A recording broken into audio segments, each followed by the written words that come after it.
de Marcos.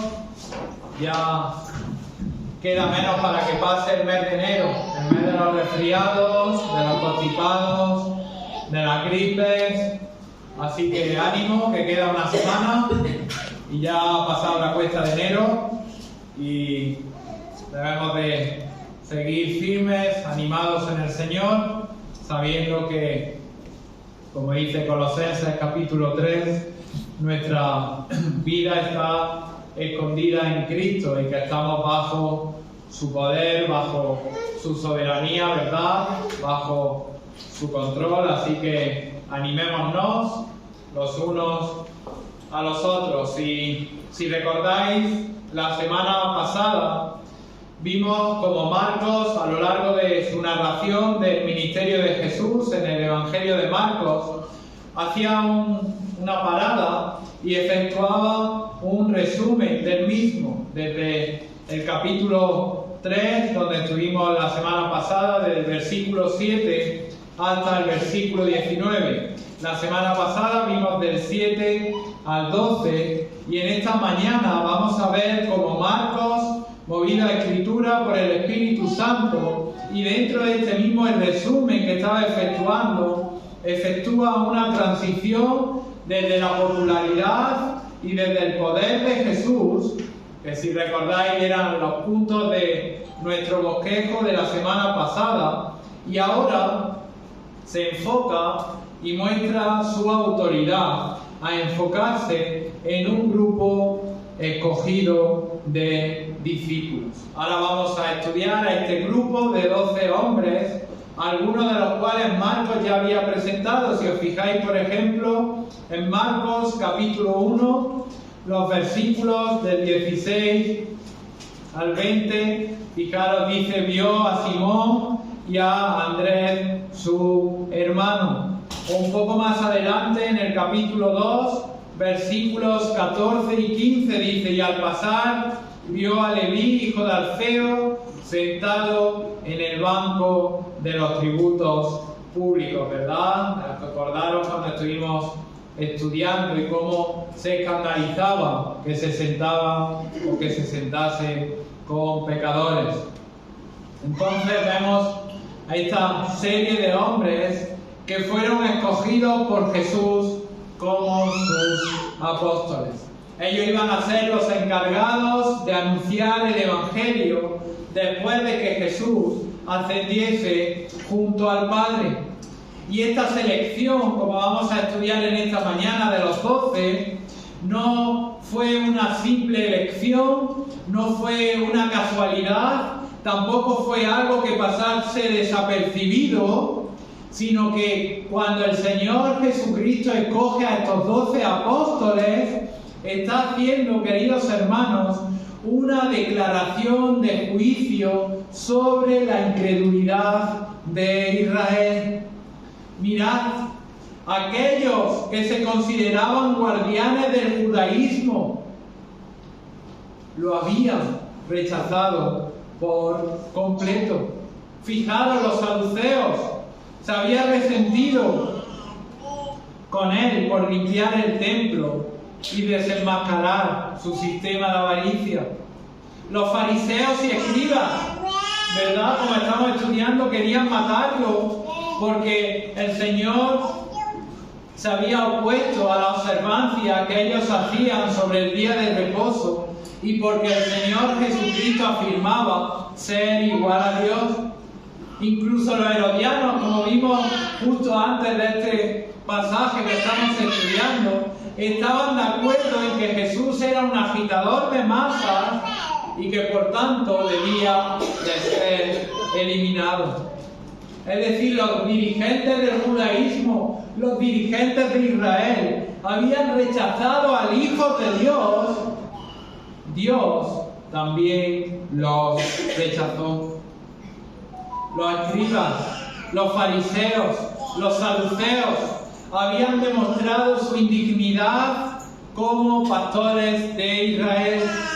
La nobleza religiosa y la académica y la rabínica del judaísmo estaban totalmente descalificadas para ser los representantes de Dios. Habían malinterpretado el Antiguo Testamento, estaban corrompiendo al pueblo de Israel. Se creían que eran los que estaban protegiendo, que estaban proveyendo de la palabra de Dios, pero como estamos estudiando, lo que verdaderamente estaban haciendo era cambiar los mandamientos de Dios por la tradición de hombres. Iban a ser eliminados. Y esto es lo que hace Jesús cuando escoge a estos 12 hombres que eran laicos, que no tenían nada en especial, ninguno de los cuales había salido de un determinado sistema religioso, ni eran fariseos, ni eran saduceos. Lo que el Señor estaba mostrando era ese reproche a todo el sistema humano que ellos habían montado. Como se suele decir, a todo ese tinglado de judaísmo. Pero ¿por qué 12? ¿Por qué no fueron 13? ¿Por qué no 14? El número 12 de apóstoles no fue un número arbitrario, no fue un número accidental, sino que representa el hecho de que en el reino mesiánico estos 12 hombres iban a recibir la responsabilidad de gobernar sobre cada una de las 12 tribus de Israel. Fijaros, si nos vamos por un instante a Apocalipsis capítulo 21, se nos relata esto mismo. Apocalipsis capítulo 21, los versículos del 12 al 14. Dice así la palabra del Señor: tenía un muro grande y alto con 12 puertas, y en las puertas 12 ángeles, y nombres inscritos, que son los de las 12 tribus de los hijos de Israel. Al oriente 3 puertas, al norte 3 puertas, al sur 3 puertas, al occidente 3 puertas. Y el muro de la ciudad tenía 12 cimientos, y sobre ellos, fijaros, los 12 nombres de los 12 apóstoles del Cordero. No fue un número por casualidad. Al escoger a estos 12 hombres, Jesús estaba enviando un mensaje inconfundible a los líderes de Israel. Le estaba diciendo a estos líderes, a estos escribas, a estos fariseos, que estaban espiritualmente descalificados y que por tanto estaban excluidos del reino de Dios. El Señor Jesucristo sabía que ellos finalmente le iban a llevar a la muerte. Sabía que la cruz era eminente, pero también durante su ministerio el Señor se preocupó y preparó para lo que iba a suceder después de su muerte. ¿Quién iban a transmitir el mensaje del Evangelio? La respuesta comienza con estos 12 hombres. Fijaros en Marcos capítulo 3, los versículos del 13 al 19. Dice así la palabra del Señor, que va a ser el pasaje de esta mañana. Después subió al monte y llamó así a los que él quiso, y vinieron a él. Y estableció a 12 para que estuviesen con él y para enviarlos a predicar, y que tuviesen autoridad para sanar enfermedades y para echar fuera demonios. A Simón, a quien puso por sobrenombre Pedro, a Jacobo, hijo de Zebedeo, y a Juan, hermano de Jacobo, a quienes apellidó Boanerges, esto es, hijos del trueno. Versículo 18. A Andrés, Felipe, Bartolomé, Mateo, Tomás, Jacobo, hijo de Alfeo, Tadeo, Simón el cananista, y Judas Iscariote, el que le entregó, y vinieron a casa. Fijaros, hermanos, Hasta aquí la palabra del Señor. Ninguno de estos 12 entregó ninguna solicitud. Ninguno de estos 12 echó su currículum. Incluso si alguno de ellos lo hubiese hecho, su referencia o su currículum no era muy impresionante, ¿verdad? Ni desde el punto de vista religioso, ni desde el punto de vista de la formación, ni socialmente. Eran plebeyos descalificados. Pero fueron los que Jesús escogió. Por lo tanto, vamos a ver la soberanía de Jesús. Vamos a ver la autoridad de Jesús, no solamente en los milagros, sino también a escoger a estos hombres humildes para entrenarlos y para facultarlos para predicar el Evangelio y para establecer su iglesia. Fijaros, comienza Marcos en el versículo 13 y dice: después subió al monte y llamó así a los que él quiso. ¿Y cómo? Y vinieron a él. El Señor sabía de la importancia de esta elección. El Señor sabía quiénes iban a ser estos 12 hombres. Y complementa el Evangelio de Lucas, capítulo 6, versículo 12, y dice: pasó la noche orando a Dios. El Señor Jesucristo oró al Padre, estuvo en total comunión con el Padre, y de igual manera que antes había llamado a Pedro, a Andrés, a Jacobo, a Juan y a Mateo, Jesús ahora iba a comisionar a estos 5 hombres junto con los otros 7 para que fueran sus apóstoles. Fijaros, ellos no tomaron la iniciativa. Como he dicho antes, ellos no fueron a Jesús. Ellos no se presentaron para ser apóstoles, sino que Jesús inició y tomó la iniciativa de ir a buscarles y de elegirlos. De hecho, fijaros en Juan capítulo 15, versículo 16, dice: no me elegisteis vosotros a mí, sino que yo os elegí a vosotros. Yo os he puesto para que llevéis fruto y vuestro fruto permanezca, para que todo lo que pidierais al Padre en mi nombre, Él os lo dé. Hasta ese momento, estos 12 hombres habían seguido al Señor Jesucristo como parte de un grupo más amplio de discípulos, ¿verdad? Lo habíamos visto en el capítulo 2, versículo 7, dice... Capítulo 2, versículo 7, no, ahí no está, perdonad, pero vemos cómo había seguido a estos discípulos. Era un grupo muy amplio, quizá en el capítulo 3, aquí está, versículo 7, dice: mas Jesús se retiró al mar con sus discípulos y le siguió gran multitud. Es decir, estos formaban parte de ese gran grupo de discípulos, pero Jesús los escoge de ese gran grupo, de esa gran multitud, y escoge a esos 12 para estar más cerca de ellos. Jesús, durante el comienzo de su ministerio, si os dais cuenta, había dedicado más parte de su tiempo a estar con la gran multitud, a sanar enfermos, a hacer milagros, a echar fuera demonios, pero ahora, conforme va avanzando su ministerio, se concentra en formar y en capacitar a estos 12 hombres. Y Marcos nos dice las razones. Fijaros, versículo 14: y estableció a 12. ¿Para qué? En primer lugar, ¿con qué finalidad? Para que estuviesen con Él.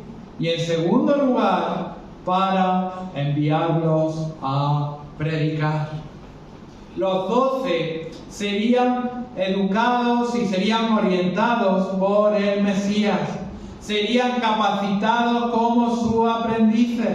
Estos 12 hombres iban a ser los responsables de estar con el Señor y también de predicar el Evangelio, de establecer la sana doctrina y sentar la base de la iglesia. Fijaros en Efesios capítulo 3, versículo 20, lo que dice la palabra del Señor en Efesios 3:20, dice así: y aquel que es poderoso para hacer todas las cosas, mucho más, 2:20, perdón, Efesios 2:20 dice: edificados sobre el fundamento de los apóstoles y profetas, siendo la principal piedra del ángulo Jesucristo mismo. Es decir, el Señor Jesucristo invierte su tiempo terrenal en prepararlos. ¿Para qué? Para que estuviesen con Él y para enviarlos a predicar. Ellos fueron la primera generación de voceros, de heraldos del Evangelio, de las nuevas de salvación. Ellos fueron los que siguieron los pasos del Señor Jesucristo. Ellos fueron los que proclamaron en primer lugar el Evangelio del reino de Dios. Y fijaros, ¿cuál era la principal función de capacitarlos? Fijaros, enviarlos ¿a qué? A predicar. La prioridad de la predicación de la palabra de Dios. En la palabra se nos dice predicar, anunciar, enseñar, proclamar la palabra de Dios. Jesús fue un predicador. Juan el Bautista, los profetas del Antiguo Testamento. Y ahora los discípulos, estos 12 apóstoles, debían de seguir el legado de predicar la verdad del Evangelio. Y no tenían una labor fácil, ¿verdad? Contra ellos iba a estar un sistema religioso de Israel establecido, que lo único que iba a hacer era desprecio hacia esos 12 y que los iban a perseguir. Sin embargo, como vemos, estos 12 hombres tuvieron una influencia más grande que cualquier otro grupo a lo largo de la historia. De hecho, dice la palabra del Señor en Hechos capítulo 2, versículo 41, que el día de Pentecostés que hizo Pedro, se levantó a predicar y más de 3.000 hombres llegaron a la fe en Cristo Jesús. Estos 12 hombres recibieron la responsabilidad de ser testigos en Jerusalén, en Judea, en Samaria, ¿verdad? Y hasta lo último de la tierra. Y como hemos dicho, ellos eran el fundamento sobre lo cual la iglesia iba a ser edificada. Estos 12 apóstoles, bajo la capacitación del Espíritu Santo, iban a anunciar, iban a recordar las enseñanzas de Jesús e iban a traer nueva revelación. Estos 12 hombres fueron los encargados de predicar, de expresar, de escribir la doctrina del nuevo pacto en el Nuevo Testamento para cada uno de nosotros, para que hoy podamos tener la palabra de Dios. Y fijaros, no eran personas extraordinarias, no eran personas con una gran influencia en Israel, no eran grandes oradores. De hecho, ninguno de los 12 comenzó siendo predicador. 7 de ellos eran pescadores, uno, Mateo, era cobrador de impuestos, otro luchaba por la libertad. Ninguno de estos 12 apóstoles había recibido formación teológica, pero Jesús se encarga de ello, lo hace sus discípulos y se convierten en apóstoles. Ellos fueron sus representantes, sus heraldos. Jesús los elige de forma soberana y les enseña, les transforma y los faculta a través del Espíritu Santo. Y delega finalmente su autoridad en ellos. Por eso vemos y dice versículo 15, y que tuviese autoridad para sanar enfermedades y para echar fuera demonios. Le otorga autoridad para sanar, para echar fuera demonios. Y además Mateo en el capítulo 10, versículo 1 añade para sanar toda dolencia. Estos 12 apóstoles eran los representantes y Jesús les dota de autoridad tanto en lo físico, en el reino físico sobre la enfermedad, como en el reino espiritual sobre los demonios, igual que la autoridad que mostró el Señor Jesucristo durante su ministerio terrenal. Dios, Cristo es poderoso y elige en su soberanía a estos 12 hombres. ¿Quiénes eran? ¿Quiénes eran estos 12 hombres? Fijaros, aquí aparece una lista, pero además estos 12 hombres aparecen escritos en 4 lugares diferentes del Nuevo Testamento. Aparecen en Mateo, capítulo 10, los versículos del 2 al 4, aparecen aquí en Marcos, aparecen en Lucas, capítulo 6, versículos del 13 al 16, y en Hechos, capítulo 1, versículo 13 y versículo 26. Y si leemos estos pasajes, no lo vamos a hacer por amor al tiempo, pero si leemos en Mateo, en Marcos, en Lucas y en Hechos, fijaros, aparecen en esta lista y sus nombres están organizados a su vez en 3 subgrupos de 4.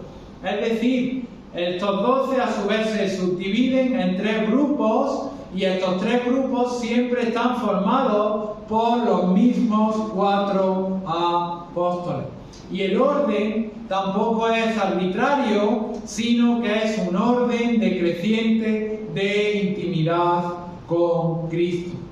Fijaros, el primer grupo los encontramos aquí en el capítulo 3, versículo 16, y está formado de 2 pares de hermanos. Por un lado tenemos a Pedro y Andrés, y por otro lado a Jacobo y a Juan. El segundo grupo encontramos a Felipe, a Natanael, a Mateo y a Tomás. Y en el tercero encontramos a Jacobo, hijo de Alfeo, a Tadeo, a Simón el celote y Judas Iscariote, que como bien sabéis fue reemplazado por Matías en Hechos capítulo 1, versículo 26. Cada grupo de estos cuatro apóstoles aparecen siempre dentro de cada uno de sus grupos. Y fijaros, no solamente esto, sino que vamos a ver que además cada uno de estos subgrupos comienza siempre por el mismo apóstol.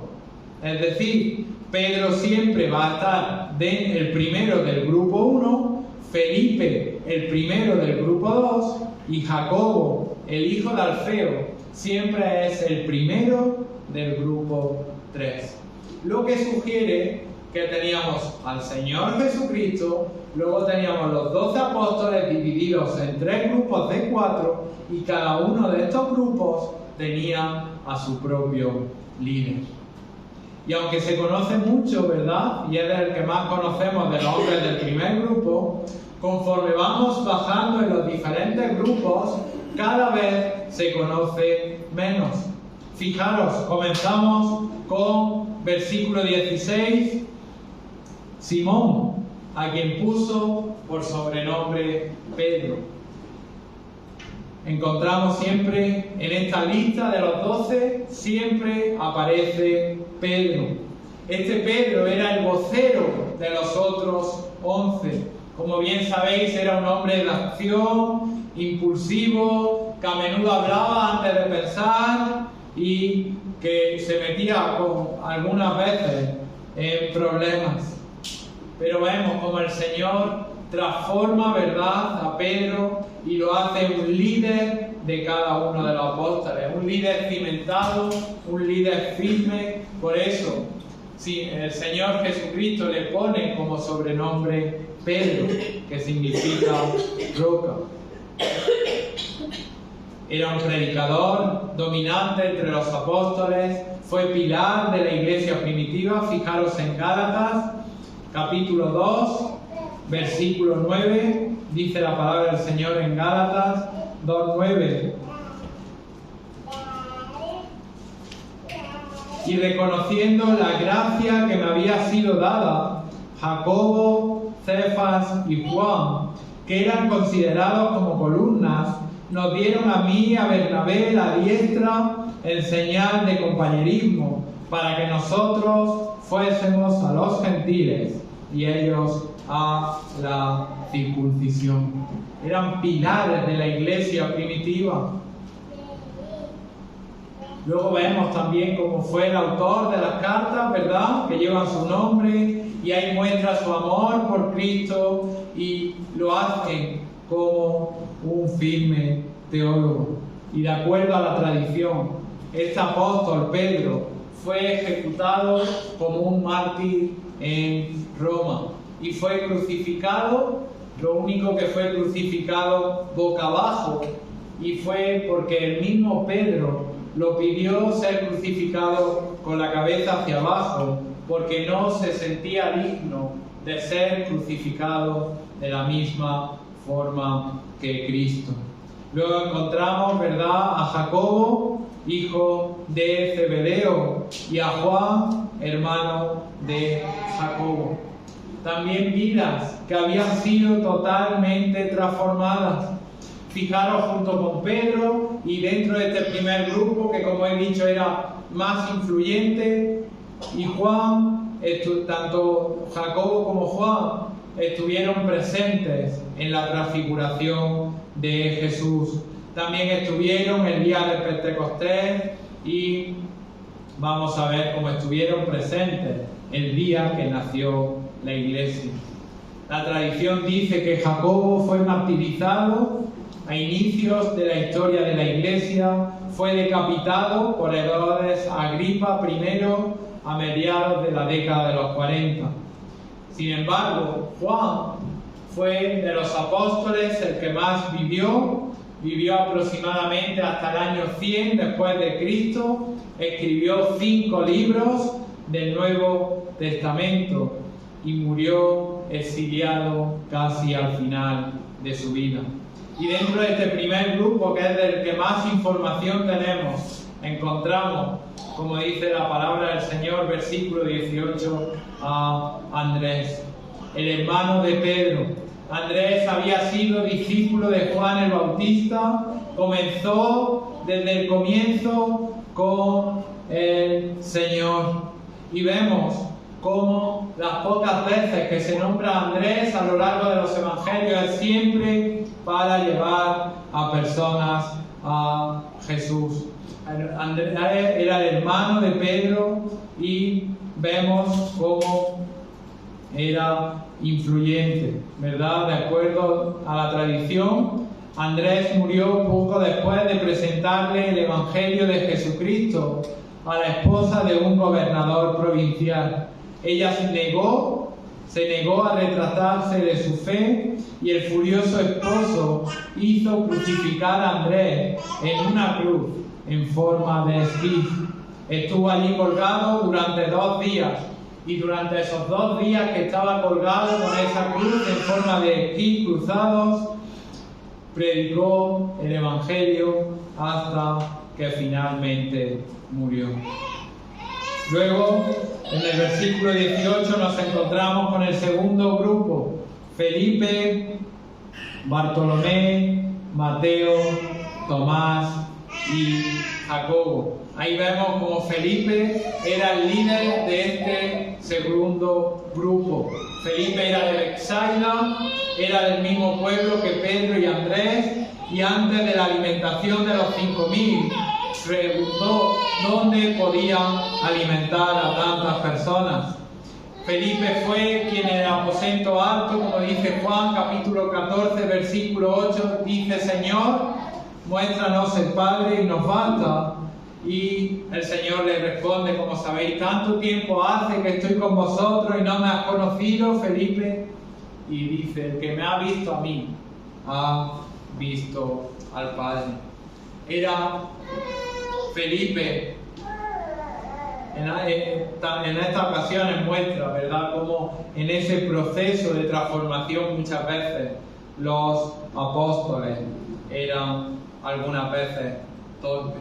Luego nos encontramos también con Bartolomé, que comenzó a seguir a Jesús por medio de la influencia de Felipe. Nos encontramos a Mateo, ¿verdad?, que ya estudiamos cuando estudiamos Marcos capítulo 2, los versículos 14 al 15. Sabéis que era un cobrador de impuestos, era un hombre que era despreciado y el Señor le dio el privilegio de ser su apóstol y de escribir el primer evangelio. Y por último, nos encontramos con Tomás, que era el que completa este segundo grupo, que se nos dice de Tomás, y todos conocéis su pesimismo, ¿verdad?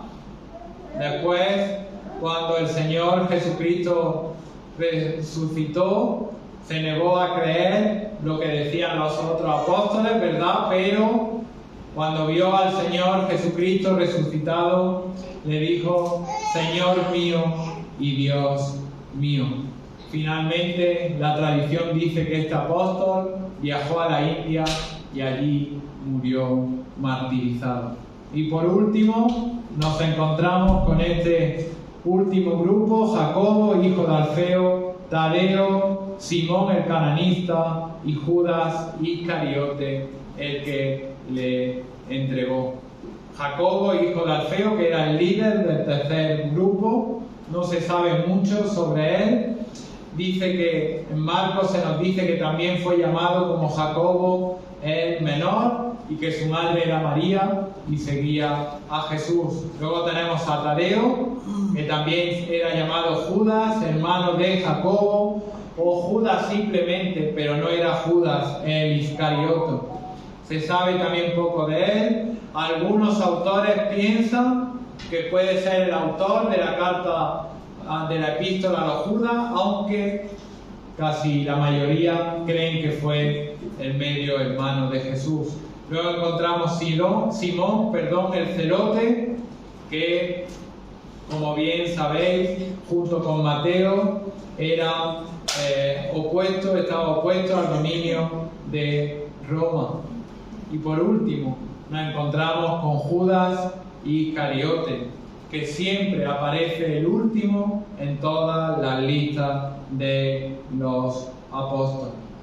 Y esto no fue una sorpresa, sabéis que fue el que entregó al Señor Jesucristo, pero como nos dice la palabra en Juan capítulo 6, versículo 70, Cristo sabía que lo iba a entregar. Dice, no os he escogido yo a vosotros, los 12, y uno de vosotros es diablo. Es decir, Jesús sabía que lo iba a traicionar y, como bien sabéis, lo traicionó y fue reemplazado por el último apóstol, que fue Matías, en Hechos capítulo 1, versículo 26.